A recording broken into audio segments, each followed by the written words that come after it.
राहुरीमध्ये भाजपचे अक्षय कर्डिले हे सध्या आघाडीवर आहेत। राहुरीत भाजपच्या अक्षय कर्डिले यांनी सध्या आघाडी घेतलेली आहे। त्यांच्या विरोधात गोविंद मोकाटे आहेत, राष्ट्रवादी काँग्रेस शरद पवार पक्षाचे, आणि शिवसेना उबाठाचे बंडखोर उमेदवार सुद्धा आहेत। तिहेरी लढत राहुरीत, पण तरी सुद्धा भाजपचे अक्षय कर्डिले यांनी आघाडी घेतलेली दिसते। एक्झिट पोल आपण बघितले होते काही दिवसांपूर्वी, तेव्हा 70% मतं राहुल कर्डिले यांना मिळतील असा एक अंदाज एक्झिट पोल मधून पुढे येत होता।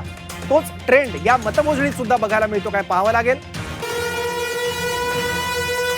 राहुरीमध्ये भाजपचे अक्षय कर्डिले हे सध्या आघाडीवर आहेत। शिवाजीराव कर्डिले यांच्या निधनानंतर राहुरीमध्ये पोटनिवडणूक घ्यावी लागली आणि त्यामध्ये भाजपचे अक्षय कर्डिले हे सध्या आघाडीवर आहेत। प्राजक्त तनपुरे हे देखील निवडणुकीच्या रिंगणात होते, पण मुख्यमंत्र्यांनी फोनवरून त्यांच्याशी संवाद साधला। त्यानंतर रवींद्र चव्हाण, विखे पाटील यांनी त्यांची भेट घेतली आणि त्यानंतर अचानक तनपुरे यांनी आपली उमेदवारी मागे घेतलेली होती। त्यामुळे ऐनवेळी उमेदवार शोधण्यासाठी मवियाला धावाधाव करावी लागलेली होती। आणि आता पहिल्या फेरीत जेव्हा मतमोजणी सुरू आहे तेव्हा अक्षय कर्डिले हे सध्या आघाडी घेताना आपल्याला दिसत आहे राहुरीमध्ये।